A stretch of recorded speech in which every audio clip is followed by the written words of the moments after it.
You may have seen in an earlier video that I produced that I've fitted adjustable bushes that allow me to get more front caster angle, and the caster angle is the effect is going to give me more negative camber in a turn.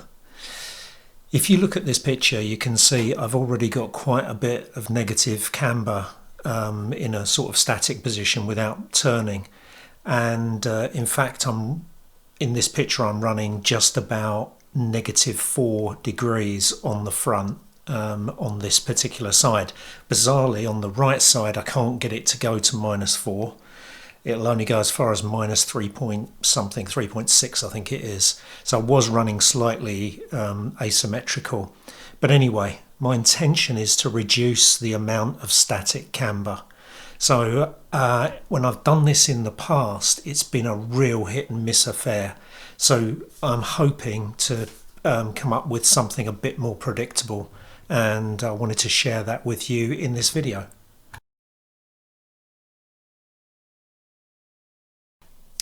This is the top mount from my car.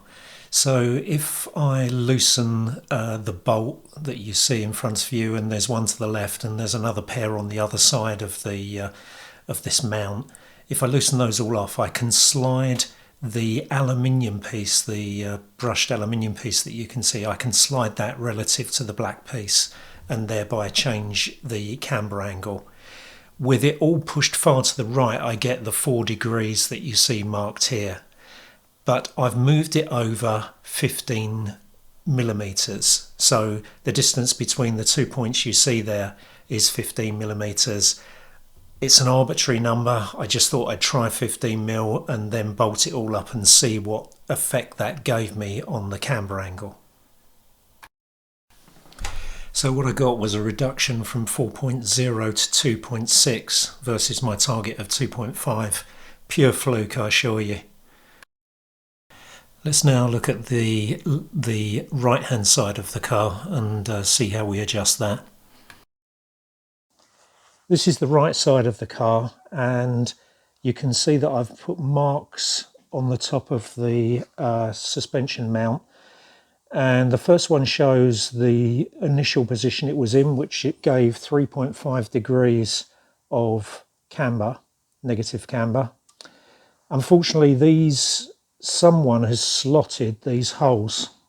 Bizarrely, they haven't slotted them on the other side, which is really weird. I don't need the slotting anyway, because I'm getting plenty of camber, as much as I need. So it's not doing me any good, but it is a nuisance because it means that the position of these bolts can vary a lot. That's why I've had to mark them. So when I did the left-hand side, which I've done already and I've shown in the earlier picture, what I found was that 15 millimeters of distance from between two positions on this top mount gives me about 1.5 degrees difference. So I've reduced it from 4 down to 2.6, so 1.4, 1.5. Yeah, so it's about 1 millimeter per decimal point of degree.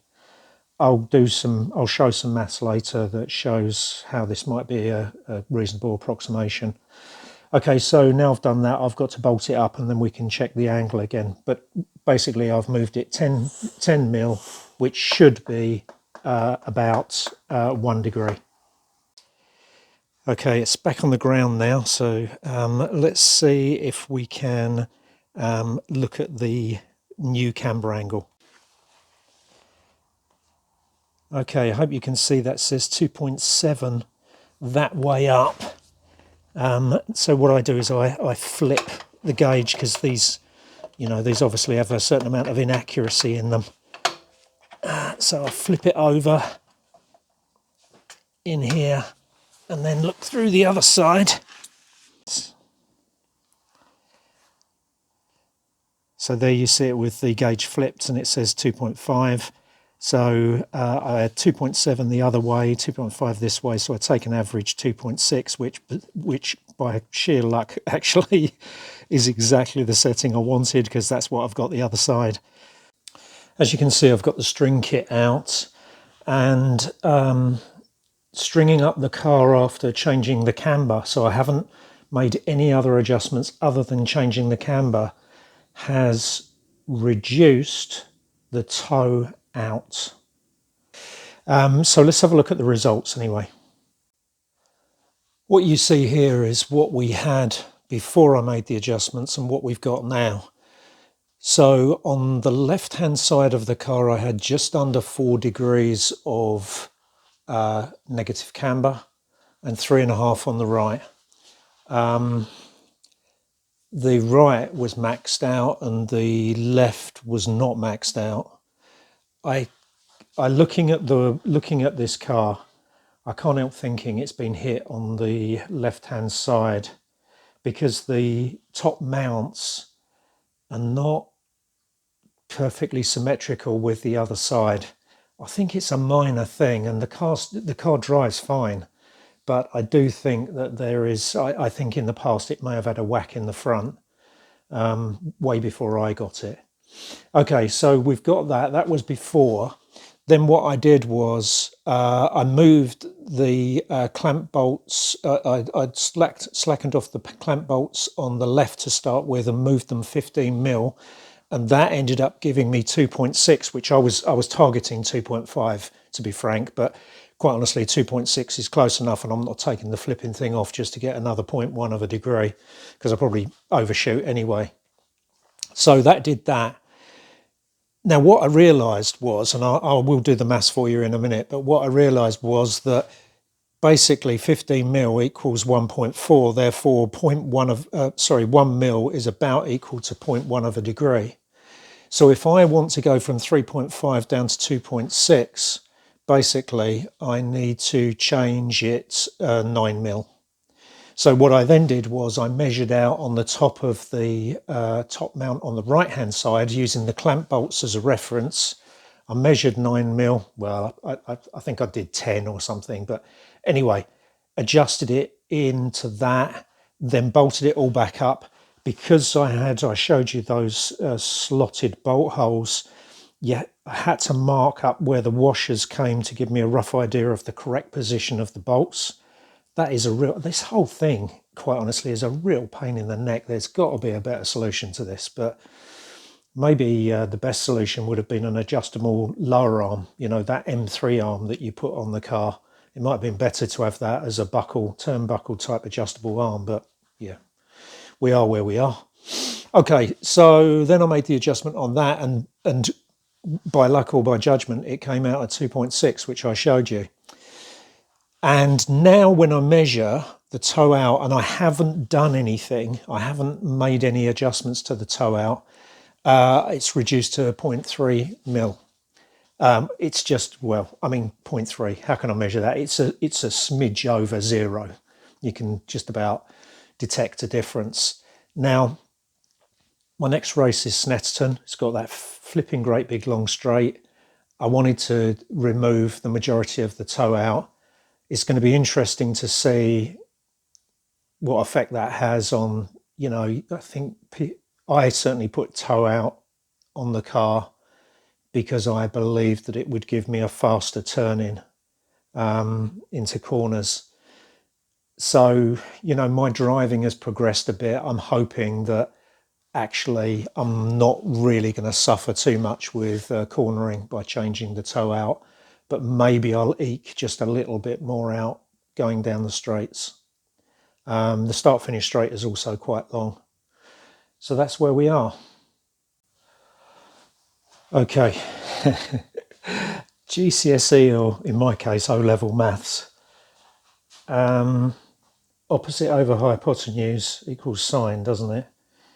So if I treat 3.95 as a reference and take that as the adjacent value, and then assume the right angle is there for the right angle triangle, if you can remember all this from your trig. I mean, this is a bit of a fudge because it's obviously it's probably not right, but it's good enough. I believe this is all going to work out okay. I'm going to look a right idiot if this doesn't work. Okay, so I've got 3.95 there, and then when I crank it over there, it's at 2.6. Therefore, the angle here is 1.4. So 15 over this length value is the sine of 1.4. Therefore, the length value is 15 over the sine of 1.4, which is 15 over 0.024, which is 614. So in theory, the length of the strut, if you like, from the top mount down to the pivot point is 614. You're going to have to, there's a lot of fudging going on here because it's not going to be perfectly like this, but like I said, I think this is good enough to prove the point. What I'm trying to prove is that you can proportionally use this 15 mil to get the right value on the other side. Okay, therefore, if I want to know the value x there, when the angle is 3.5 minus that 0.9 degrees, instead of the 1.4 that we had before, then the value x over 614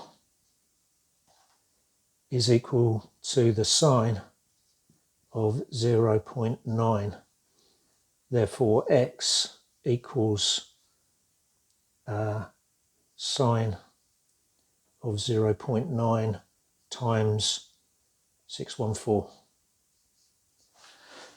So, calculator. Like I said, I'm going to look a right idiot here if this doesn't work.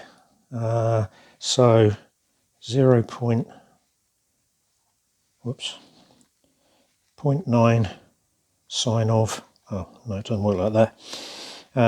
Sine of 0.9 equals 0.157. Now I multiply that, so that's 0.157 like that, times 614 times 614 equals 9.6 mil. Thank goodness. I could have made myself look a right idiot there. Okay, so as you can see, it is pretty proportionate. So let's round that to 10. In fact, I drew, as I showed you earlier, I marked out 10 on the top of the strut, and that's where I moved it to, and that's the angle I got. So what does it all mean? Ignoring all this lot, what it does mean is, if you've got the same setup as I have, and if you're running a 116 trophy car, I can't think why you would have anything different. Then if you want to make a 1 degree change to your camber, you need to make a 10 mil change on the top of the strut in the position of the clamp bolts. Wow. I tell you what, I wish I'd have known that ages ago, because I have done this hit and miss for ages. I'd adjust it, put it on the ground, try it, it's still wrong, jack it up, take the strut off, it just drives you mad. So I hope this is useful to you, because it's certainly useful to me. All right, I think that's enough for today on Professor Paul's maths board. I hope you found that useful, and I'll catch you on the next one.